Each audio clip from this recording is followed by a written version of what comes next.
Boa tarde aos amigos, fãs de Elvis Presley. Em tempos de coronavírus, em tempos de quarentena, com o feriado batendo aí, amanhã, sexta-feira, bate aquela vontade de viajar, de estar em comunhão com seus parentes, com seus amigos, mas sabemos que por hora isto é muito perigoso. Então, no capítulo 8 de hoje do livro, do audiobook Elvis e Eu, vamos colocar a imaginação para funcionar e vamos todos juntos comigo, com Elvis e com Priscila. Hoje nós vamos para Las Vegas.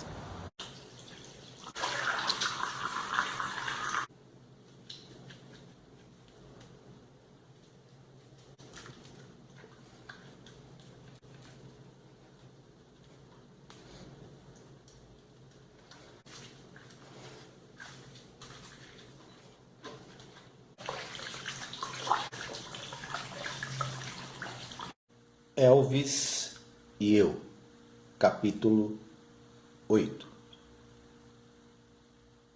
Já passava de 3 horas da tarde seguinte quando Elvis telefonou informando: Alan já está indo buscá-la.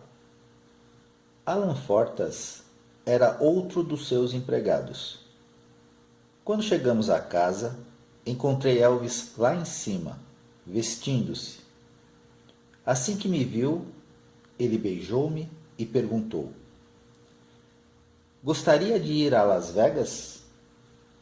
Podemos nos divertir a valer e eu lhe mostraria meus lugares prediletos.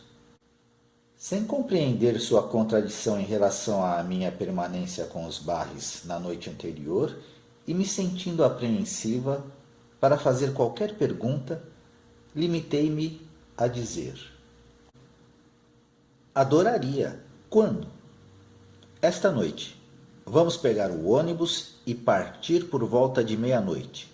Chegamos pela manhã, dormimos durante o dia inteiro e assistimos aos shows e nos divertimos pela noite afora. O excitamento estava no ar. Las Vegas! Eu jamais sonhara em ir até lá e não tinha a menor ideia do que me esperava.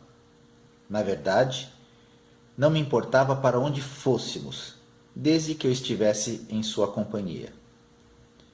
Tinha 2 preocupações imediatas. A primeira, não sabia se podia comprar, ou se na minha idade deveria usar, as roupas glamourosas apropriadas para Las Vegas. Mas Elvis disse que eu não me preocupasse com isso. Alan me levaria às compras naquela tarde. Foi uma estranha experiência. Fazer compras com uma pessoa que eu mal conhecia, ainda por cima um homem. Alan parecia tão contrafeito quanto eu, mas garantiu que encontraríamos alguma coisa. Ele conhecia bem as boutiques e também me levou a Saks Fifth Avenue. Enquanto escolhia as roupas, pensei na minha outra preocupação, a carta diária que prometera a meus pais. Como explicaria os carimbos postais de Las Vegas? Não era possível. Mas podia escrever as cartas com antecedência, numerá-las de 1 a 7 e pedir que Jimmy remetesse de Los Angeles diariamente. Meus problemas estavam resolvidos. Agora, a Las Vegas. Naquela noite, o gramado da frente da casa de Elvis estava fervilhando de atividade. Parecia haver gente por toda parte. O enorme ônibus que George Barris mandara fazer especialmente para Elvis estava no caminho. Gente entrava e saía carregando malas, discos, um aparelho estereofônico, caixas de Pepsi-Cola. Todos os preparativos e agitação davam a impressão de que Elvis estava se mudando. Mas, na verdade, ele sempre viajava assim. Elvis ainda tinha receio de voar, um medo que mais tarde superou. e sentia-se mais tranquilo quando estava ao volante.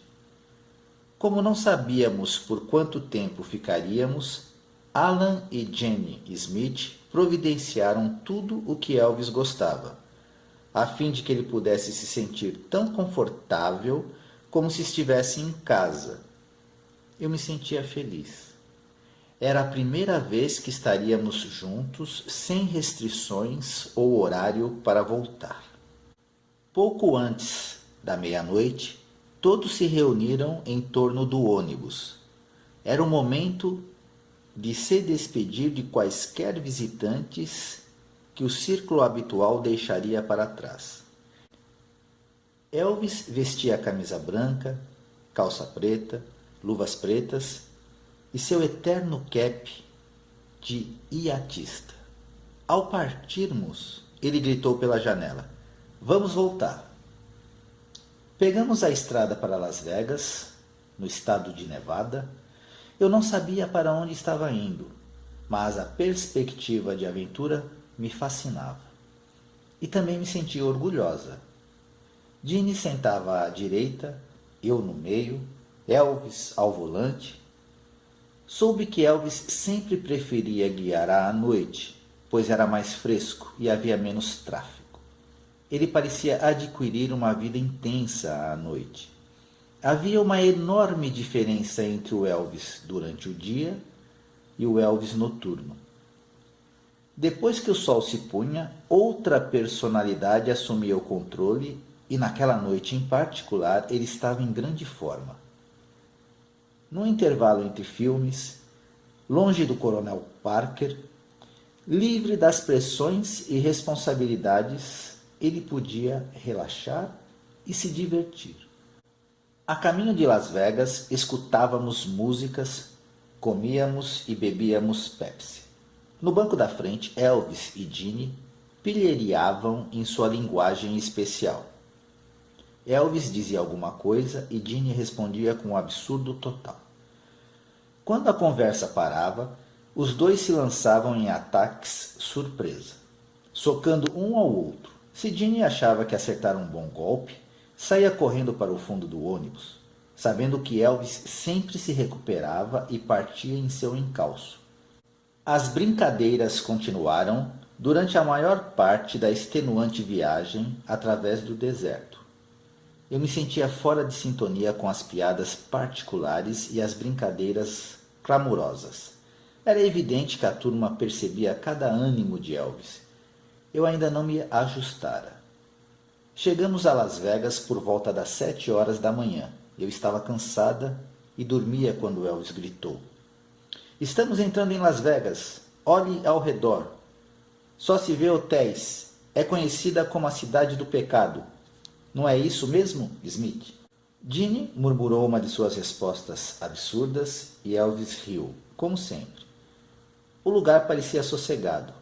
Havia muitos táxis, alguns carros, algumas pessoas cansadas andando pelas ruas. Notei que fazia muito calor para as 7 horas da manhã, ainda mais para o mês de junho. Fomos nos hospedar no Sahara Hotel. Para meu espanto, apesar de tão cedo, havia muita gente por toda parte. Elvis apontou para o cassino, estrondoso com os sons ritmados das máquinas caça-níqueis, as campainhas esporádicas e um ou outro grito das mesas de dados. "Isso é normal?" perguntei a ele. "Você ainda não viu nada, Ronnie. Espere até a noite para ver como isto aqui fica." Não seria fácil esperar. Apesar de cansada, eu estava fascinada, observando os jogadores agrupados em torno das várias mesas e dos caça-níqueis. Elvis pegou-me pelo braço. "Vamos subir para o quarto, baby. Teremos tempo suficiente para isso mais tarde. É melhor descansarmos um pouco agora." Seguimos o carregador para a suíte. A comitiva de Elvis começou no mesmo instante a arrumar os cômodos a seu gosto. Abriram as malas, arrumando suas roupas no armário com todo cuidado. Alinharam os sapatos pelas cores. Levaram os artigos de higiene para o banheiro. Armaram na sala seu toca-discos e os alto-falantes.